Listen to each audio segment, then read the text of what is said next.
Olá, bom dia. Estamos iniciando mais um O Tema é Direito.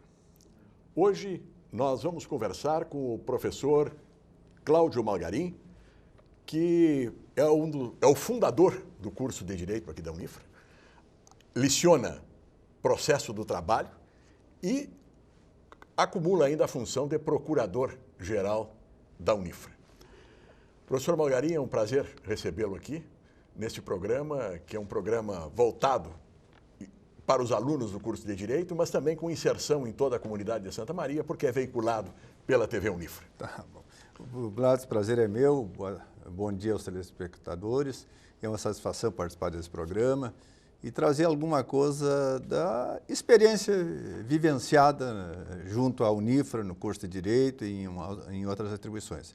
Só devo dizer, como preliminar, que o curso de Direito da Unifra, ou a minha atuação no curso de Direito da Unifra, não começou em 2000, quando da sua criação. Enquanto ainda coordenador do curso de Direito da Federal, nós fomos convidados para integrar uma comissão que teria a finalidade de criar um curso de Direito para Santa Maria e que iria funcionar junto à antiga FAFRA, Faculdades Franciscanas. Esse grupo se reuniu algumas vezes no antigo prédio onde era a reitoria e hoje é a biblioteca e deu as primeiras ideias, participava a professora Terezinha Saad, participou uma época a professora Kátia Abt, eu e uma outra professora da Unifra, que hoje eu não lembro mais o nome dela, que já não está mais aqui trabalhando conosco. Depois, quando me aposentei, em 99 eu passei a trabalhar na Unifra como professor. Em seguida, aí se foi aprovado a criação do curso e fui convidado para ser o primeiro coordenador. Fiquei, eu acho que 6 anos ou 7 anos como coordenador da primeira turma. O que eu tenho a dizer do curso de Direito da Unifra? Ele realmente foi um curso diferenciado para a época, né? Ele foi um curso que foi criado com a participação coletiva dos professores da instituição. Não foi um curso que copiou modelo algum. Claro que não se pode fugir da lógica do ensino jurídico, da regra, mas ele foi construído, o projeto político-pedagógico do curso de Direito da Unifra foi construído a partir daquilo que nós pensávamos como ideal de curso. Tanto quanto a professora reitora me convidou para ser o coordenador, eu aceito com uma condição, que eu tenha uma participação na escolha dos professores e de como vai ser trabalhado esses primeiros anos do curso de Direito. Porque eu sempre dizia, eu entendo que o curso de Direito tem que ter um equilíbrio entre matérias propedêuticas e matérias profissionalizantes, entre profissionais do ensino e profissionais que atuam, operadores do direito, para que isso se complemente. Evidentemente que as teorias propedêuticas devem ser fundamentadamente lecionadas por quem tem mestrado, doutorado, iniciação científica, enfim, que desenvolva esse espírito no aluno de pesquisa e de produção científica. Mas as matérias profissionais, elas têm que ter, pelo menos, uma boa parte de participação de professores que são operadores do direito. Que estão no dia a dia do Exatamente, foro, etc. Isso, vivenciam a prática. Isso, né? E conseguimos fazer esse curso assim. E os resultados, eu acho que foram muito bons, tanto que o curso de Direito da Unifra, no primeiro exame de ordem, foi o primeiro entre as particulares do Rio Grande do Sul. Ele só ficou atrás da URGS e da Universidade Federal de Santa Maria. Passou a PUC, passou a Unicinos, a Passo Fundo, enfim, foi o primeiro foi o terceiro geral e o primeiro entre as particulares. Então, esse tipo de trabalho realmente trouxe um resultado muito bom. É claro que a situação era diferente. Nós tínhamos uma concorrência de 12 alunos por vaga quando o curso porque iniciou. quando começou a Unifra, era a Federal e a Unifra em Santa Maria, não tinha outros cursos. Exatamente. Então, hoje se fala muito que essa proliferação dos cursos é que atentou contra a qualidade. Em parte está certo, né? Agora, diga-se de passagem que essa quantidade demasiada de cursos sempre teve a reprovação da OAB. Desde o tempo que eu estava na Federal, lembro que várias vezes discutimos o ensino jurídico em reuniões do departamento e a posição dos professores, de um modo geral, era contra. E eu até dizia que eu era o soldado de pé certo, porque eu achava que tinha que ter mais um curso de Direito em Santa Maria. E sempre dizia que a boa qualidade não estava só em relação ao número, mas sim da efetiva atividade do MEC e da OAB. Né? Então, isso, nós poderíamos ter mais de um curso, ou mais alguns cursos no Estado, com boa qualidade. Né? Agora, realmente, depois se abriu as portas, a OAB se posicionava contra a criação e o MEC aprovava cursos assim. Tinha uma ocasião, parece 40 projetos iguais no MEC. Então, empresas especializadas montavam os projetos e aquilo ali passava de roldão no MEC, apesar do voto contrário da OAB. Então, isso realmente contribuiu. Mas, evidentemente, que a qualidade passa por uma série de fatores que precisam ser vistos com mais cautela, e não só atribuir baixo rendimento do aluno e egresso, até no exame de ordem, aos cursos que existem. É um fator, mas realmente eu lembro, eu leciono desde 71, faz 43 anos estou lecionando. O aluno que entrava no curso de Direito, ele queria ser um operador do direito, ou um advogado, ou um juiz, ou um promotor. Ele tinha uma finalidade. Hoje, como aqui em Santa Maria nós temos 7 cursos jurídicos, ele entra porque ele pode se formar, depois se aposentar, pode fazer alguma coisa, pode aproveitar para outros concursos, pode ser uma promoção na atividade paralela que ele exerce. Então, isso realmente contribui para esse baixo nível que está acontecendo. E outra coisa, que eu fui presidente da Comissão de Ensino Jurídico da OAB durante 2 gestões. Né? Então, mais uma vez, estivemos discutindo o exame de ordem e eu criticava o exame de ordem como ele era proposto. Né? Por quê? O Vanderlicht dizia, não, mas quem elabora as provas são mestres e doutores. Eu digo, mas nós não estamos examinando para ver se nós temos egressos que querem ser mestres ou doutores. Nós estamos examinando para ver se eles têm a mínima condição de advogar.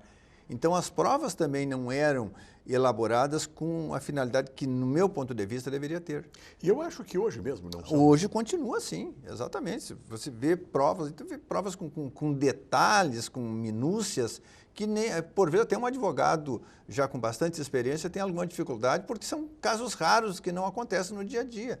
E eu penso que o exame de ordem é para ver se o egresso tem as mínimas condições de atuar, e não de ser não pode ser um jurista, um pesquisador, alguma coisa assim. Né? Então, claro que eu advogo a manutenção do exame, acho que é fundamental, mas acho que ele tem que ser um pouco mais voltado para a realidade onde vai operar o candidato, né? que é advogar. Ele tem que mostrar que ele tem conhecimento daquilo que vai usar no dia a dia, e não de questões filosóficas, questões doutrinárias de profundidade, e por vezes nem são discutidas. Mas isso eu acredito que passe também, não é, pelo aspecto dessas exigências do MEC de academizar os cursos. Sim. Porque hoje o sujeito se forma em Direito ou qualquer outra faculdade, ele não está formado. Ele parte para um pós-graduação, um mestrado, um doutorado, e isto não é o que o mercado da advocacia necessariamente exige. Né? Exatamente.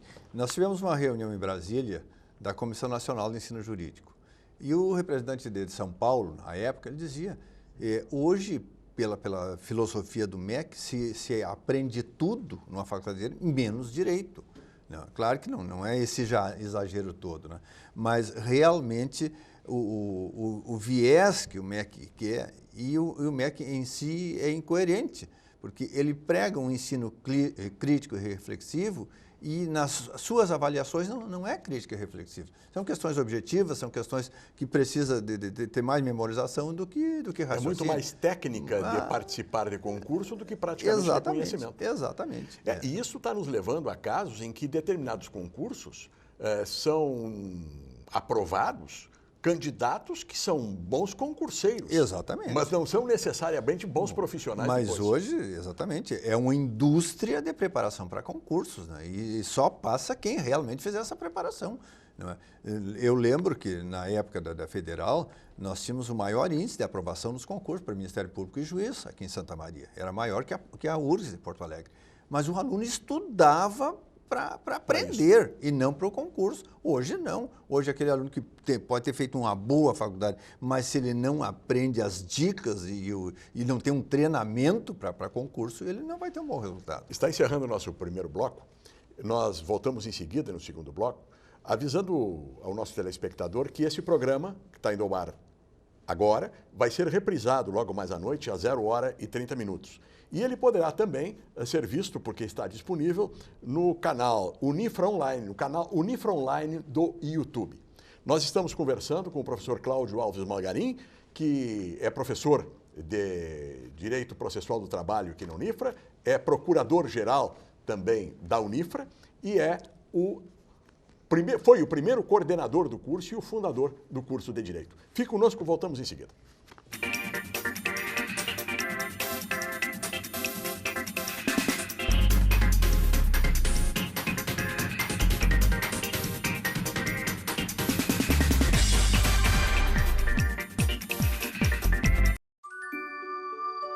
Existe um lugar onde eu me sinto muito feliz, porque eu brinco, dou risada, aprendo coisas novas e tenho um monte de amiguinhos.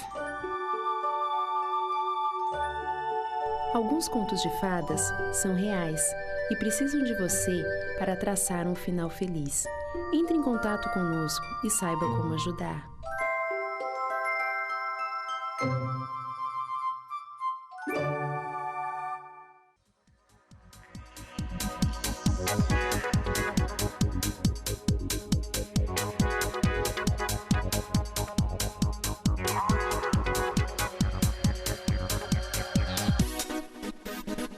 Sonho.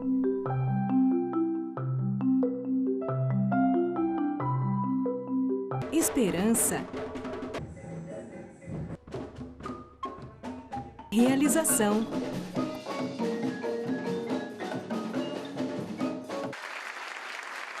Cuíca, promovendo inclusão social através da música, transformando sonhos em realidade.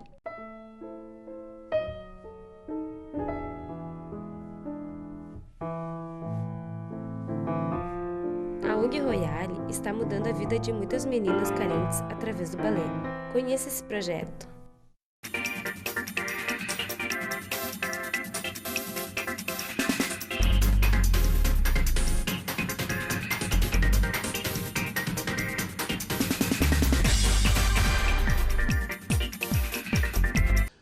Estamos de volta com o tema é Direito. Nós, no primeiro bloco, já conversávamos com o professor Cláudio Alves Malgarim, que é o professor que participou desde o início do curso de Direito da Unifra, foi o primeiro coordenador e participou das negociações todas para a criação do curso. E nós estamos conversando exatamente sobre as dificuldades e, enfim, a visão que se tem do ensino do direito. Professor Malgarim, quando eu fiz faculdade de Direito, e o senhor referiu isso no primeiro bloco, a gente entrava na faculdade para ser advogado. Se não era para ser advogado, era para ser juiz ou promotor, mas 90% queria ser advogado. Hoje, uma constatação que eu faço em aula. Eu pergunto numa turma de 30 alunos, quantos querem advogar? Não passa de 10%, 15%. Não. O restante todo querem fazer concurso. Aí se pergunta, mas concurso para quê? Um ou outro sabe para quê. Os outros não sabem. E isto faz com que o aluno também não tenha muito interesse nas matérias que estão sendo lecionadas, porque ele está estudando para o concurso. E ele está fazendo a faculdade de Direito como ele fez o segundo grau. Ele faz o segundo grau para passar no vestibular. Ele faz a faculdade de Direito para passar num concurso que ele não sabe qual é ainda. Não é? E isto denigre, de certa maneira, a imagem dos cursos de Direito, não o nosso curso. Exatamente. Por quê? Porque o aluno depois termina indo para o exame de ordem. Ele não pretendia advogar, mas como ele não tem outra alternativa, ele vai advogar e ele não está preparado. E aí o que ocorre? Nós temos os cursos preparatórios, que ao contrário das faculdades, que tem que ter a licença do MEC, os cursos preparatórios não têm essa licença, e os cursos preparatórios hoje são um grande nicho de mercado. Esse tema, Blatz, deveria ser discutido durante algumas horas, né? E até porque a gente vai desviando por vezes do assunto. Eu falava no início da qualidade do curso que foi fundado aqui pela Unifra.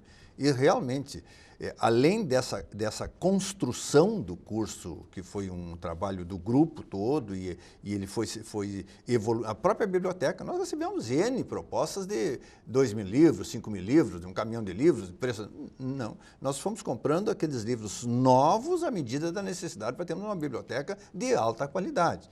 Né? Quando foi feita a avaliação do MEC, e isso é um motivo de orgulho, evidentemente, para nós, da Unifra, que os avaliadores, um era paulista e outro mineiro, que não tinham visto nenhum curso no Brasil com a estrutura do curso de Direito da Unifra. Nós já tínhamos naquela ocasião, antes até de formar a primeira turma, eu estava formando a primeira turma, o Núcleo de Prática Jurídica, uma Defensoria Pública funcionando aqui, o Juizado Especial funcionando aqui, o PROCON funcionando aqui, um núcleo da Justiça Federal também. Então, o nosso aluno tinha condições de praticar para a área que ele pretendesse, ou para advogar, ou para ir para o Ministério Público, ou para o Judiciário. Tendo isso e hoje, continua, né? sim, tendo hoje. E isso melhorou, assim, inclusive no aspecto material, que hoje realmente nós temos um ambiente de prática jurídica talvez que não tem nenhum igual no país, que é aquele que está ali no antigo Hotel Glória, que foi reformado para adaptar exatamente para essa finalidade. Bom, então, isso influiu bastante no aprendizado, nos resultados das primeiras turmas. Mas hoje, realmente, como há essa concorrência muito grande de outros cursos, a seleção já não é a mesma. Felizmente, agora nós aumentamos de novo para 4 candidatos por vaga, mas teve época que nós tivemos 1,5, 2, e as outras faculdades, na maioria das vezes, não conseguem preencher um candidato por vaga. Então, isso influi muito, porque não há aquela seleção de pessoas que querem realmente fazer direito. E esse me parece fundamental, porque não há como se fazer um milagre. Quer dizer, o aprendizado tem que ser compartilhado. O Confúcio já dizia que se tu me ensinar, eu não vou aprender. Agora, se tu me ajudar a aprender, ou se eu ajudar a construir a ideia, eu vou aprender. Né? Então, e tem os dois lados do ensino. Não é? Então, realmente não se pode simploriamente dizer, não, o ensino jurídico não é bom atualmente, por isso ou por aquilo, por aquilo. Não, são vários fatores que concorrem para isso. Mas, principalmente, eu vejo exatamente no objetivo que o aluno busca na faculdade. Né? Eu mexo com meus alunos que eles têm um aprendizado estanque. O que eles aprenderam no primeiro semestre não sabem no segundo semestre. Vão deletando para sobrar espaço então, na memória. Eu digo que nossos objetivos são diferentes. Eu quero que eles aprendam e eles querem passar. Então, realmente, esse é um problema que precisa ser entendido por quem está na militância do ensino jurídico, porque tem que buscar meios de provocar o aluno e de fazer participar. Porque isso me parece que é a função principal, de ter um aprendizado construído com o aluno, que não aquela história de que o professor vai ali e ensina, como muitos dizem, não, eu quero que o senhor diga só como deve ser, não preciso entender o porquê. Isso não se justifica mais. Nós temos que criar a consciência no aluno que ele é um elemento importante na criação do conhecimento, no aprendizado e participar disso. Né? Bem, com relação que o tema mais polêmico hoje do exame de ordem, né? Realmente o curso jurídico ele prepara o aluno para ser um profissional da área.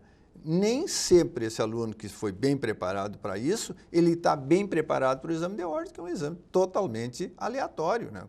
Com questões objetivas, a grande maioria delas que são meras transcrições de textos legais. Então, quem não decorou o texto legal vai ter dificuldade. Né? Então, eu acho que o exame de ordem tem que ser mantido. Repito o que disse há pouco. E aí entra uma outra questão, de que, na medida em que se quer que o aluno raciocine, que o aluno pense, vai aumentando o número de livros ou manuais específicos para concurso, em que apresentam os macetes, apresentam as questões, etc., e não faz com que o aluno tenha esta preparação de fundo que o MEC quer e que todos nós queremos. Sim. E, além disso, o aluno hoje está tendo dificuldade na leitura porque o tempo dele é muito disputado, né, pela internet, pelas notícias, pelas atrativas. Aqui eu gostaria de fazer uma cunha, que é a seguinte. Até muito pouco tempo atrás, os estudantes de direito procuravam os escritórios de advocacia para serem estagiários. E eram estagiários voluntários. Hoje, numa turma, não há quase ninguém que não seja estagiário. Mas, na verdade, eles não são estagiários para aprender a advogar. Eles são estagiários para cumprir tarefas mecânicas, seja no fórum, seja na promotoria, seja em outros lugares. Eles não estão se preparando para advogar. Eles estão simplesmente trabalhando com mão de obra barata. Exatamente. E querem uma contrapartida em dinheiro para se sustentar. Não, e mais, pior do que isso, quer dizer, o estágio, na maioria das vezes, não é para aprender. Ele é apenas para dispensar aquele estágio dentro da faculdade. Obrigatório também. Que ali ele é avaliado realmente. Porque, sem nenhuma crítica aos advogados que têm estágio ou aos demais órgãos que fazem a avaliação do trabalho feito, mas fazem uma avaliação descompromissado com o aprendizado do aluno. Eles avaliam até, por vezes, a participação dele no trabalho que ele foi deferido. Pode ser até eficiente nisso, mas não necessariamente na avaliação, como é o caso do estágio feito na própria instituição. E que faz com que ele trabalhe realmente com as peças processuais, entenda as peças processuais. Né? Exatamente. Não, voltando agora ao exame de ordem, a minha turma em 71, que se formou em 71, foi a primeira e única da época que fez exame de ordem. E era, claro, que era um exame diferenciado. Veio uma comissão de ensino jurídico da OAB aqui na faculdade para nós nos submeter a esse exame. Então, nós temos uma prova escrita e uma prova oral, né, de exame de ordem. Então, mas era voltado exatamente para a prática profissional. Se eu não me engano, teve uma prova que era uma petição inicial e outra, se não me engano, era uma decisão. E depois tinha a prova escrita que arguía sobre essas questões, né, para ver se a pessoa tinha uma noção mínima que estivesse apto a sair daí e exercer ou a profissão de advogado, ou dar um parecer, ou ter uma ideia de elaboração de uma sentença. Claro que isso na segunda fase do exame de ordem também hoje ainda tem, né, principalmente a questões práticas. Mas também essas questões práticas não são, nem sempre são elaboradas para demonstrar aptidão para enfrentar o problema. E sim, se eles são mais de direito material do que propriamente de direito processual. E muitas questões que têm caído nessas questões, mesmo na prova prática, são questões muito ímpares. Quer dizer, não são questões corriqueiras ou questões que ocorrem normalmente. O que, às vezes, o próprio advogado, quando se depara com uma questão dessa, tem que estudar mais, tem que buscar subsídio, consultar outros colegas. Exatamente. Não, isso, para mim, é uma anomalia da comissão encarregada do exame de ordem. E agora, a nível nacional, eu não posso opinar porque eu não estou participando. Mas, enquanto era estadual, a gente, pela Comissão de Ensino Jurídico, a gente tinha participação e discutia isso, e discutimos várias vezes também como conselheiro da OAB essas questões. Né? Mas hoje, realmente, a nível nacional, é uma empresa que é encarregada de fazer e não sei qual é a participação da OAB nisso. Agora, que a OAB poderia realmente ter uma participação mais efetiva no ensino, poderia.